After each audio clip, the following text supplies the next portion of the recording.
हाँ, तो class 9th के बच्चों, ये आपके साइंस का बुक है और साइंस की बुक का चैप्टर नंबर 10 है। चैप्टर का नाम है वर्क एंड एनर्जी।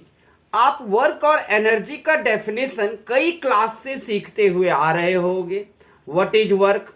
तो हम लोग लिखते हैं, आप लोग लिखते हो कि when we push or pull an object then that object displays, this is called work या work done. Energy, what is energy? Energy is the ability to do of work, this is called energy. Energy को हिंदी में ऊर्जा कहते हैं और work को हिंदी में कार्य कहते हैं। तो कार्य और ऊर्जा दोनों के बारे में हम यहाँ पढ़ेंगे। पिछले चैप्टर में आपको सब कुछ पढ़ाया गया है, मोशन के बारे में, ग्रेविटेशनल फोर्स के बारे में, सब कुछ होने के बाद अब आप वर्क को समझने लायक हो सकते हो, एनर्जी को भी समझ सकते हो। सबसे पहले हम जितने भी जीवित प्राणी हैं सबको जीने के लिए एनर्जी की जरूरत पड़ती है। बिना एनर्जी के ना तो हम पढ़ सकते, ना हम बैठ सकते, ना चल सकते, ना दौड़ सकते। एनर्जी बॉडी में जब नहीं रहती है तब हम सुस्त पड़ जाते हैं, तब हम उसको सुस्त पड़ जाते हैं और हम कोई काम करने लायक नहीं रहते। तो हमें एनर्जी चाहिए। अब एनर्जी चाहिए तब तो आपको काम करना पड़ेगा। काम क्या करोगे? तो भोजन प्राप्त करने के लिए काम करना पड़ेगा। आपको खेत में हल चलानी होगी, फसल उगानी होगी, फसल आएगा, फिर रोटी बनानी होगी, फिर उस रोटी को खाओगे तो एनर्जी मिलेगा। तो आप देख रहे हो एनर्जी कब मिलेगा? वर्क डन होगा तब। यानी कि वर्क और एनर्जी दोनों एक दूसरे से रिलेटेड है। काम करोगे तो एनर्जी मिलेगा, काम नहीं करोगे तो एनर्जी ही नहीं मिलेगा, बैठे बैठे नहीं मिलेगा। तो जितनी भी लिविंग बीइंग है सबको फूड की जरूरत है। फूड से हमें एनर्जी मिलती है और फूड हमें वर्क करने, काम करने पर मिलता है। काम करने पर हमें मिलेगा। अब ये हम देखेंगे कि हमें किन किन चीज़ों में एनर्जी खर्च होती है। प्लेइंग में, सिंगिंग में, रीडिंग, राइटिंग, थिंकिंग, जंपिंग, सब में एनर्जी की ज़रूरत होती है। साइकिलिंग कर रहे हो, रनिंग कर रहे हो तो एनर्जी की ज़रूरत पड़ती है। एनिमल को भी एनर्जी की ज़रूरत है क्योंकि वो भी तो एक जगह से दूसरी जगह फूड की, भोजन की तलाश में जाएगा। एनर्जी नहीं रहेगा तो क्या एक बैल, एक गाय एक जगह से दूसरी जगह जा भी पाएंगे? नहीं, एनर्जी नहीं है, चल ही नहीं पाएंगे। तो उसी तरीके से सोचो, क्या मशीन को भी एनर्जी चाहिए? बिल्कुल चाहिए। पेट्रोल देते हैं ना हम, डीजल देते हैं ना, इलेक्ट्रिसिटी से जो मशीन चलता है तो इलेक्ट्रिसिटी से चलता है। तो आइए अब पढ़ते हैं वर्क क्या होता है। तो वर्क तो समझ गए हो, व्हेन वी पुश और pull an object then that object displace. जब हम किसी वस्तु को खींचते हैं या धकेलते हैं तब वह वस्तु अपने स्थान से विस्थापित हो जाता है, दूसरी जगह पर चेंज होकर चला जाता है। उसे हम बोलते हैं वर्क, कार्य। अब हम देखते हैं कि वर्क को अगर आप देखोगे तो किन किन तरह से आप देखोगे। देखो, कोई लोग कहते हैं अरे वो तो बड़ा मेहनत करने वाला है, बड़ा परिश्रमी मेहनती बच्चा है। जैसे कि हम मेहनत करते हैं, कार्य करते हैं, क्लास में पढ़ते हो तो कार्य कर रहे हो। क्लास में अगर आप कूड़े को इकट्ठा कर रहे हो, बाहर फेंकोगे डस्टबिन में तो ये भी एक कार्य है। आप सीढ़ी पे चढ़ रहे हो तो ये भी एक कार्य है। बस कार्य में ये देखना कि कार्य वहां पर में होना चाहिए, चीजें अपनी जगह से विस्थापित होनी चाहिए, डिस्प्लेस होना चाहिए, वरना कार्य नहीं होगा। अब आप उदाहरण के लिए ले लो कि अगर आप एक बैग उठाए, बैग उठाकर कंधे पे रख लिया और वहीं खड़े हो, स्कूल नहीं गए, तो वो वर्क डन नहीं हुआ। समझ गए? और अगर आपने वो स्कूल पहुंच गए तो वर्क डन हो गया। एक पत्थर है बड़ा सा, उसे खूब आप जोर जोर से हिला रहे हो, लेकिन आपसे वो हिल ही नहीं पाया और वो अपनी जगह चेंज नहीं किया। 4 घंटे तक आपने हिलाए, आप थक भी गए, आपकी एनर्जी भी लॉस हो गया, लेकिन पत्थर विस्थापित नहीं हुआ, तो 4 घंटे की मेहनत भी बेकार गई और वो वर्क डन वहां पर कार्य नहीं हुआ। और भी देख सकते हो, अब कार्य का फॉर्मूला क्या है, तो W इक्वल्स टू FS होता है, लेकिन ध्यान रखना W इक्वल्स टू mgh भी होता है, W इक्वल्स टू 1/2 mv² भी होता है। यहां पर देगा W इक्वल्स टू FS, मतलब F से फोर्स और S से डिस्टेंस, तो फोर्स और डिस्टेंस को मल्टीप्लाई कर दोगे तो वर्क डन आ जाएगा। लेकिन वहीं पर जब काइनेटिक एनर्जी की बात होगी तब वर्क डन जब करोगे तो 1/2 mv² होगा, और वहीं पर जब पोटेंशियल एनर्जी यानी कि स्थितिज ऊर्जा की बात होगी तो वहां पर work done W equals to mgh हो जाएगा। समझ गए? काइनेटिक एनर्जी मतलब गतिज ऊर्जा, तब W का फॉर्मूला होगा 1/2 mv²। पोटेंशियल एनर्जी स्थितिज ऊर्जा, तब होगा W का फॉर्मूला mgh, और एक यहां पर है W इक्वल्स टू FS। तो वो तो क्वेश्चन पढ़ के आपको पता चलेगा कि काइनेटिक एनर्जी की बात कर रहा है यानी कि गतिज ऊर्जा की, या फिर पोटेंशियल एनर्जी स्थितिज ऊर्जा की बात कर रहा है ये, तब हम mgh लगाऊं यहां, या ये 1/2 mv² लगाऊं, या फिर W इक्वल्स टू यहां जो है FS ये लगाऊं। तो यहां पर W इक्वल्स टू FS है, F फोर्स दे रखा होगा, डिस्टेंस S मतलब डिस्टेंस होता है वो भी दे रखा होगा, दोनों को मल्टीप्लाई कर देना और फिर लिख देना। और किस में लिखोगे? न्यूटन में लिखना। किस में लिखना? न्यूटन में। या फिर अगर आपने न्यूटन में ना लिखकर कहीं गलती से जूल में लिख दिया, जे में, तो वो भी सही है। जे में भी लिख सकते हो और एन में भी लिख सकते हो। अब हम कुछ कार्यों को लेंगे और उसको उदाहरण से सीखेंगे। अब यहां पे लिखा है push a payable lying on a surface, the payable moves through a distance, you exerted a force on the payable and payable got displaced, in this situation work is done. इसने ये कहा कि आपने एक पत्थर के टुकड़े को लात से मारी, लात से जब आपने मारा तो वो अपनी जगह से बदलकर दूसरी जगह चला गया, यानी कि कार्य हो गया। दूसरा कह रहे हैं a girl pools a trolley, एक लड़की ट्रॉली को खींच रही है, and the trolley moves through a distance, और ट्रॉली एक निश्चित दूरी तक मूव कर जाता है, अपना स्थान बदल लेता है। The girl has exerted a force on the trolley and it's displace, और लड़की ने एक उस पर फोर्स लगाई जिस वजह से वो ट्रॉली अपनी जगह बदल लिया, वर्क डन हो गया। ये सब उदाहरण है आप लोगों को समझने की।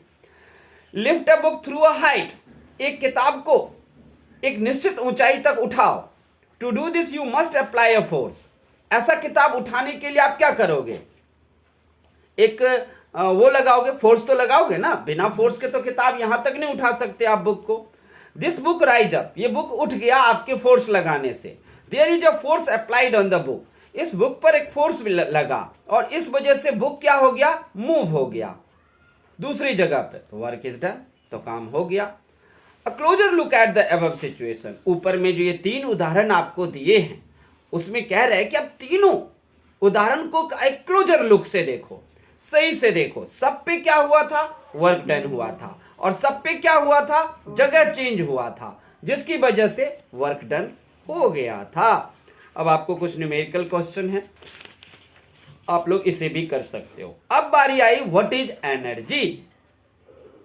आप एनर्जी से क्या समझते हो? देखो, work done, work W equals to FS हो गया। FS का डेरिवेशन भी होता है, डेरिवेशन कहाँ से आया है, ये कैसे बना ये फॉर्मूला, तो वो आपको हम ऑफलाइन में बता सकते हैं, लिख करके दिखा के सॉल्व करके। अब हम आते हैं पढ़ने के लिए एनर्जी कि what do you mean by energy. तो देखो, life is completely impossible without energy. Energy के बिना पूरी की पूरी जो जिंदगी है वो क्या है? खत्म है, हो ही नहीं, संभव ही नहीं हो सकता। एनर्जी के बिना ना तो हम कोई काम कर सकते हैं, एनर्जी के बिना ना हम कोई कार्य कर सकते हैं, कुछ हम एनर्जी के बिना कर ही नहीं सकते। इसलिए एनर्जी चाहिए, और एनर्जी अगर हमें चाहिए तो वो खाने से ही मिलेगा, भोजन से मिलेगा, फूड से। We can get energy from only the food. Machine को एनर्जी चाहिए, पेट्रोल से जो चलते होंगे पेट्रोल से, जो सीएनजी से चल रहे हैं सीएनजी से, जो डीजल से चल रहे हैं वो डीजल से चलेंगे, लेकिन एनर्जी उसको भी चाहिए। एनर्जी के बिना कुछ नहीं होगा। एक बैलून को फुलाना चाहते हो, बैलून को फुलाने के लिए उसमें क्या भरनी होगी? हवा को। हवा भी एक एनर्जी है, एनर्जी ही तो उसमें आपने भर दी। आप अपने मुंह से हवा के रूप में क्या निकालोगे? एनर्जी ही तो निकालोगे। अपने मुंह से हवा के रूप में एनर्जी निकालोगे और आप उस गुब्बारे में डाल दोगे, जिससे क्या हो जाएगा?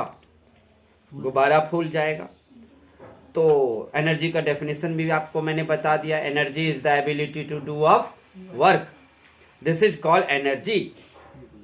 अगर कहीं पर देखो, क्या वर्क और एनर्जी एक दूसरे के म्यूचुअल इंटरलिंक हैं?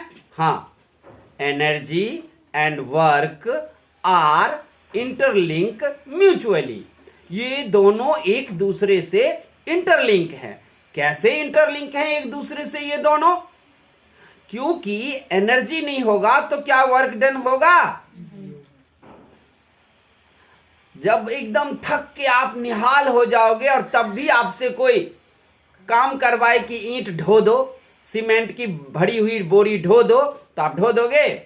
आप में एनर्जी ही नहीं बचा। आप तो निढाल होकर बिस्तर पर कुछ खा के पड़ जाओगे, फिर सोकर उठोगे और खाना भी खाया है तो आपको फिर सोने के बाद एनर्जी महसूस होगी, फिर आप काम करने के लिए जाओगे। तो समझ गए कि नहीं? एनर्जी क्या है? इंटरलिंक्ड है। क्या है? एनर्जी और वर्क दोनों म्यूचुअली, पारस्परिक एक दूसरे से इंटरलिंक है। एनर्जी होगी तो वर्क डन होगा, वरना काम तो होगा ही। तो अब देखते हैं कि एनर्जी के फॉर्म कितने हैं। तो 9th क्लास में यहां पर आपको there are 2 types of energy, kinetic energy and potential energy. तो what is kinetic energy? Definition आएगा, the energy which is produced through the motion of an object.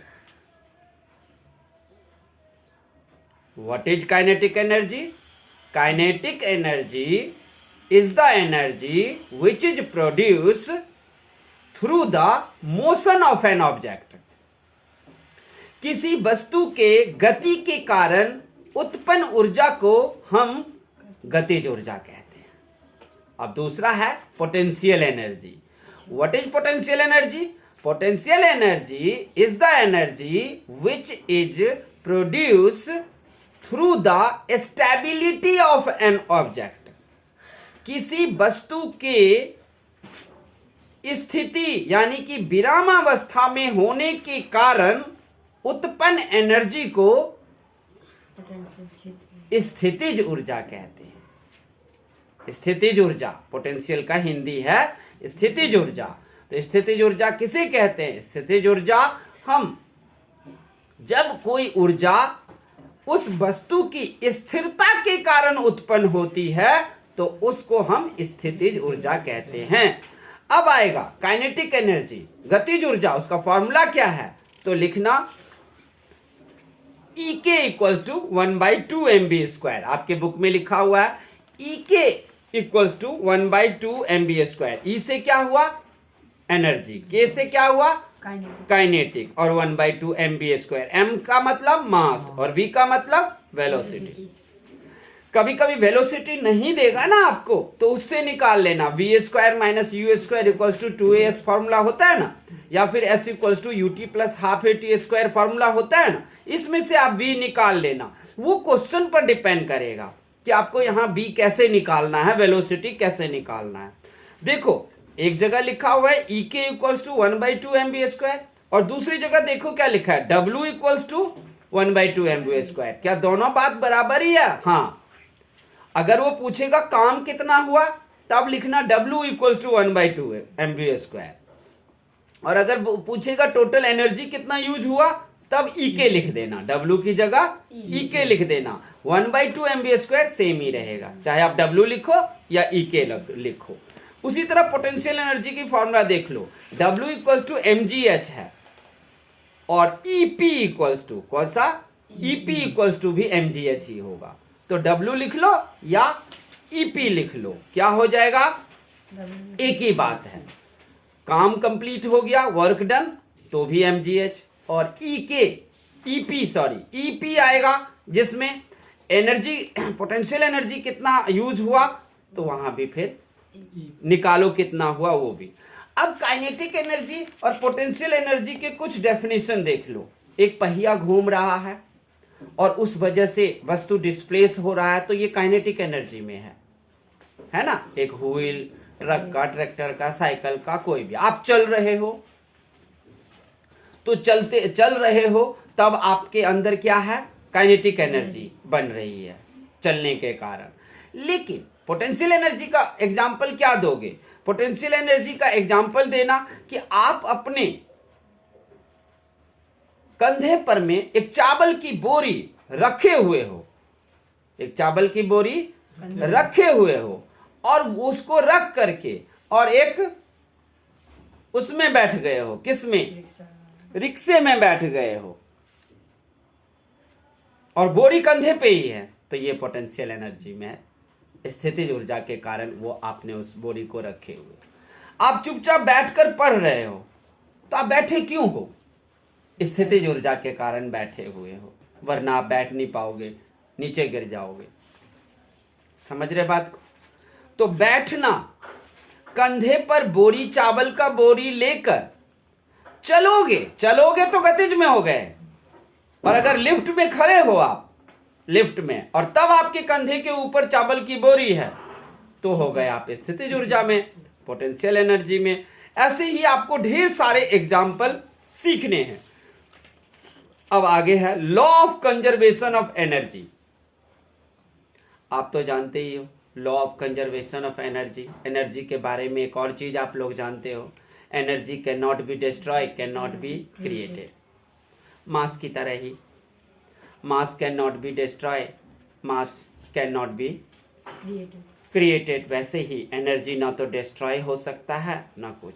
तो कंजर्वेशन ऑफ एनर्जी का मतलब क्या, यानी कि ऊर्जा को कंजर्वेशन करना, सुरक्षित रखना। एनर्जी को डिस्ट्रॉय और क्रिएट कर नहीं सकते, कर क्या सकते हैं, हम कन्वर्ट कर सकते हैं किसी और चीज में, ट्रांसफॉर्म कर सकते हैं किसी और चीज में, ये सब हम कर सकते हैं। ये सब हम कर सकते हैं। तो कैसे, law of conservation of energy का भी फॉर्मूला है। आप क्या करना, पोटेंशियल एनर्जी और काइनेटिक एनर्जी दोनों को प्लस कर देना, तो निकल जाएगा आपको law of conservation of energy. Law of conservation of energy को फॉर्मूला लिखने के लिए कांस्टेंट लिखना, constant equals to mgh plus half mv²। समझ गए, काइनेटिक एनर्जी और पोटेंशियल के दोनों के फॉर्मूला को जोड़ दोगे तो क्या निकल जाएगा, law of conservation of energy का फॉर्मूला निकल जाएगा। Law of conservation of energy का मतलब एनर्जी को सुरक्षित रखना या फिर किसी और चीज में ट्रांसफॉर्म करके एनर्जी को सुरक्षित, कंजर्व करके रखना। कंजर्वेशन मतलब हिंदी में क्या होता है, संरक्षण। और संरक्षण मतलब क्या होता है, उचित प्रयोग। ना तो उसका प्रयोग बंद, स्टॉप कर देना है, और ना ही उसका प्रयोग ज्यादा करना है, उसको बोलते हैं संरक्षण। जैसे आपको कहते हैं ना, ऊर्जा संरक्षण करें, ऊर्जा को बचाओ, पेट्रोल को बचाओ, कोयला को बचाओ। तो वैसे ही अगर एनर्जी को कंजर्वेशन करोगे तो कंजर्वेशन में आ जाएगा स्टोर कर लो, उसे किसी और चीज में ट्रांसफॉर्म कर दो। फॉर्मूला यही रहेगा, दोनों को जोड़कर उसे रख लो। उसके बाद आता है rate of doing work. Rate of doing work, कार्य करने का दर। देखो काम हो रहा है, लेकिन कैसे हो रहा है ये कैसे जानोगे, एनर्जी से हो रहा है ये बोलोगे नहीं। एनर्जी तो काम करने की एक प्रेरणा है कि एनर्जी आपके बॉडी में है, तो आपके अंदर प्रेरणा, इंस्पिरेशन है, मैं काम करूंगा। क्या करूंगा, काम करूंगा। लेकिन दरअसल में वर्क, काम का जो रेट है वो हमें पता चलेगा पावर से। वर्क का रेट किससे पता चलेगा? पावर से। एनर्जी क्या है? काम करने को का इंस्पिरेशन है। अगर आप के अंदर एनर्जी है तो आप क्या करोगे? कार्य करेंगे। और एनर्जी नहीं होगा तो काम करने का मन करेगा? बिल्कुल नहीं करेगा। और अगर काम करने का एनर्जी अंदर में है भरा हुआ तो आप क्या करोगे? कार्य करेंगे। आप कार्य करोगे, आप काम करने जाओगे। और अगर आपको एनर्जी बॉडी में नहीं है और कोई मारे भी तो भी आप काम पर में नहीं जाओगे, क्योंकि उठ ही नहीं पाओगे।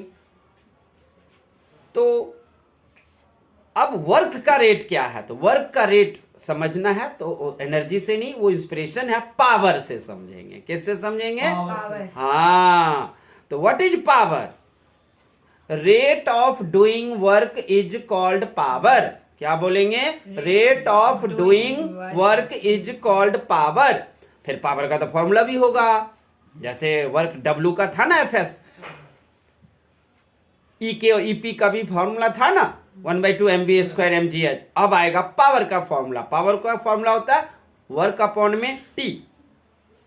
तो क्वेश्चन आएगा आपके पास, वर्क नहीं है तो पहले वर्क डन निकाल लोगे, क्योंकि उसमें तब एफएस दे रखा होगा, फोर्स और डिस्टेंस दे रखा होगा। उसको मल्टीप्लाई करके वर्क डन निकाल लोगे और फिर टी टाइम से उसको डिवाइड कर दोगे। तो याद रहेगा formula, P = W upon T. अब पावर, पावर कितना लगा काम में, किस काम में कितना पावर चाहिए? देखो, अगर आप एक पत्थर को दिन भर हिलाए और अपनी जगह चेंज नहीं किया तो आपने फोर्स तो लगाया था ना। दिन भर में धक्का देते देते भले ही नहीं खिसका, लेकिन थक तो गए होगे ना। तो क्या एनर्जी से काम हो जाएगा? नहीं। एनर्जी कितनी मात्रा में लगेगी उसको पावर कहते हैं, और काम कंप्लीट होगा पावर से। पत्थर, आप दिन भर पत्थर को हिलाए लेकिन पत्थर अपनी जगह नहीं बदला, क्योंकि पत्थर हिलाने लायक आप में पावर नहीं था। एनर्जी तो था कि आप काम कर रहे थे, वर्क कर रहे थे, कार्य कर रहे थे, लेकिन पावर नहीं था। उतना पावर नहीं था कि आप एक पत्थर को हिला दो। एक आंधी तूफान आता है, क्या उसके पास पावर है कि बिजली के खंबे को गिरा दे? नहीं है।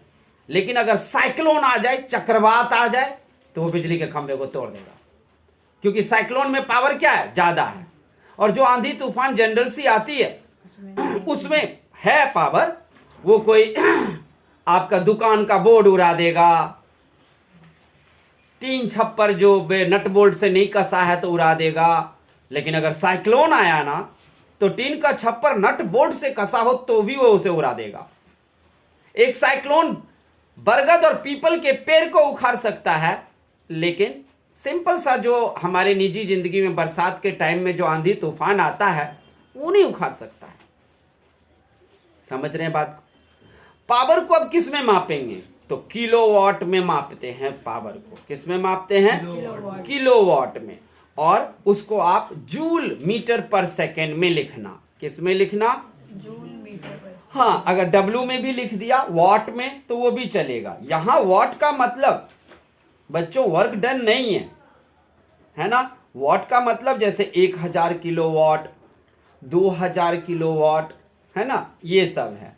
कहोगे क्या वोल्ट को भी पावर बोल सकते हैं? 10 वोल्ट, 20 वोल्ट? हाँ, बोल सकते हो, क्यों नहीं बोल सकते। तो पावर भी समझ गए आप लोग। अब जो क्वेश्चन आएगा तो आप कर सकते हो। जैसे अब अभी कहीं पर पावर निकालने को दिया और उसमें देखा क्या कि उसमें mgh था। g का मतलब समझते हो ना, ग्रेविटेशन। हाँ, तो ग्रेविटेशनल फोर्स नहीं दे रखा होगा तो 9.8 या 10 ले लेना, या फिर क्वेश्चन में दे रखा होगा। तो यहाँ पावर का देखो, p का फॉर्मूला क्या लिखा हुआ है? mgh अपॉन में t। और अभी मैंने आपको क्या बताया था? p का फॉर्मूला w अपॉन में t। और अभी p का फॉर्मूला क्या हो गया? mgh अपॉन में t हो गया। क्यों? क्योंकि उसमें mgh दिया होगा तो हम लोग क्या समझ जाएंगे कि ये तो भाई पोटेंशियल एनर्जी का है। क्या है ये? पोटेंशियल पोटेंशियल एनर्जी का है। और फिर हम पोटेंशियल एनर्जी वाला वैल्यू पुट निकाल के वैल्यू पुट करके उसे मान लेंगे वर्क डन। क्योंकि पहले मैंने बताया ना कि आप ईपी लिख सकते हो mgh और W भी लिख सकते हो mgh, अभी बताया था। तो इसी तरीके से ये होता है। अब आपका ये चैप्टर पूर्णतः कंप्लीट है। आप लोगों के पास जो ये एक्सरसाइज में क्वेश्चन देख रहा हूं 21, वो 21 के 21 करने हैं। सिर्फ न्यूमेरिकल ढेर सारे हैं, सारे न्यूमेरिकल्स करने हैं आप लोगों को। ऑफलाइन में तो मैं एक एक क्वेश्चन करवाता हूं और वो कराऊंगा ही। और आप लोग बीच से तब तक 25 क्वेश्चन निकाल लो और उसका भी आंसर आप ही लोगों को लिखना है। और एक्सरसाइज का तो करना ही है। बीच में जो ग्रीन क्वेश्चन है वो भी आपको करना है, लेकिन अपनी तरफ से 25 क्वेश्चन बनाने हैं और आंसर भी वो आपका अपना नोट्स होगा, जिससे आप लोग इंटेलिजेंट बनोगे। ठीक है, तो ऑनलाइन के बच्चों के लिए अगर आप लोगों को ये पसंद आए तो कमेंट करना, लाइक करना। Thank you.